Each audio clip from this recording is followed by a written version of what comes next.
안녕하세요. 11월 20일 금요일 큐티 나눔입니다. 다니엘 3장 1절에서 12절까지 말씀이고요. 1절 말씀만 읽어드리겠습니다.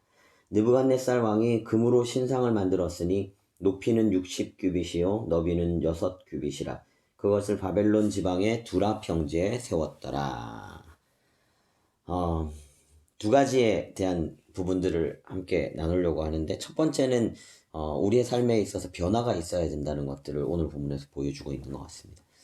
분명히 2장에서 느부갓네살 왕은 신상이 무너지는 꿈을 꿨고 그 꿈을 해석하는 다니엘에게 그렇게 고백했습니다. 하나님이 참 신이시다 라고 이야기를 했습니다. 그럼에도 불구하고 오늘 본문을 시작하면서 무너질 신상을 다시 만들고 있다라는 이 바보 짓을 하고 있는 거죠.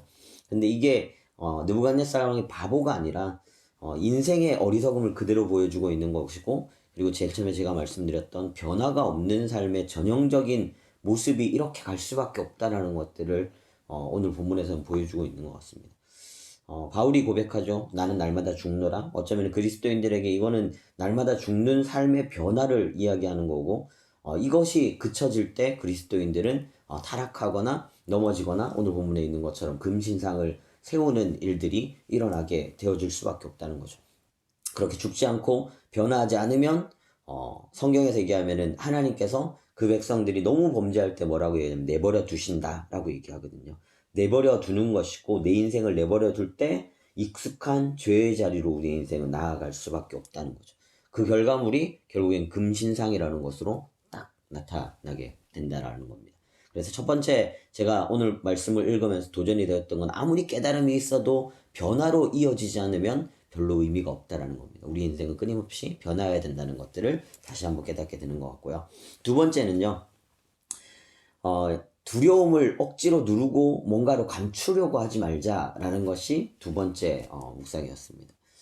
금신상을 세운다는 것은 저는 그렇게 바라봤습니다. 왕의 느부갓네살 왕 안에 있는 두려움을 이 금신상으로 억지로 누르고, 그리고 대체하면서 나는 두렵지 않다라는 것들을 막 보여주려는 그런 몸짓이라고 생각을 했습니다. 동물이나 인간이나 과도하게 큰 몸짓을 할 때는 그 안에 숨기고 싶은 무엇인가가 있다는 것을 나타냅니다. 우리는 우리 안에 있는 뭔가를 들키지 않기 위해서 과도한 몸짓들을 하면서 나는 그렇지 않다라는 흉내를 내는 연기를 하는 것들이 굉장히 많이 있습니다.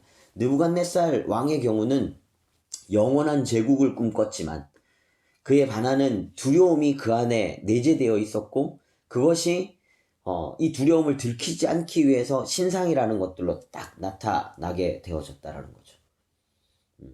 그래서 이 신상들이 미치는 영향력이 타인에게 강요를 하면서 다시 처음에 느부갓네살 왕이 범했던 우인 생명을 위협하는 행위들로 또 이어져 가는 것들을 이렇게 볼 수가 있습니다. 그러면서 들었던 생각이, 과도한 몸짓, 금신상을 세운다고 우리 안에 두려움, 문제들이 가려지지 않는다라는 사실들을 다시 한번 깨닫게 되는 것 같고요. 오직 이 문제들을 가리기에 급한 게 아니라 우리 그리스도인들은 하나님께 오픈할 때, 가져갈 때 완전한 자유와 해결함을 맛볼 수 있는 것이 아닌가라는 생각들을 가지게 되는 본문인 것 같습니다. 두 가지입니다. 변화가 있어야 됩니다.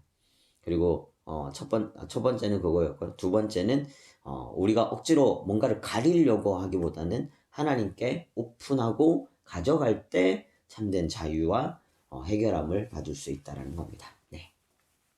오늘의 기도입니다. 매일 주님을 예배하고 말씀을 묵상하는 거룩한 습관이 맹렬한 풀무불 같은 위기 앞에서도 흔들림 없이 믿음을 지킬 수 있는 비결임을 깨닫습니다. 세상이 주님을 미워하고 교회를 핍박할 때에도 담대히 주님을 따르는 한 사람이 되게 하소서. 예수님의 이름으로 기도합니다. 아멘. 네. 큐티합시다. 큐티는 내 영혼의 밥 한 끼입니다.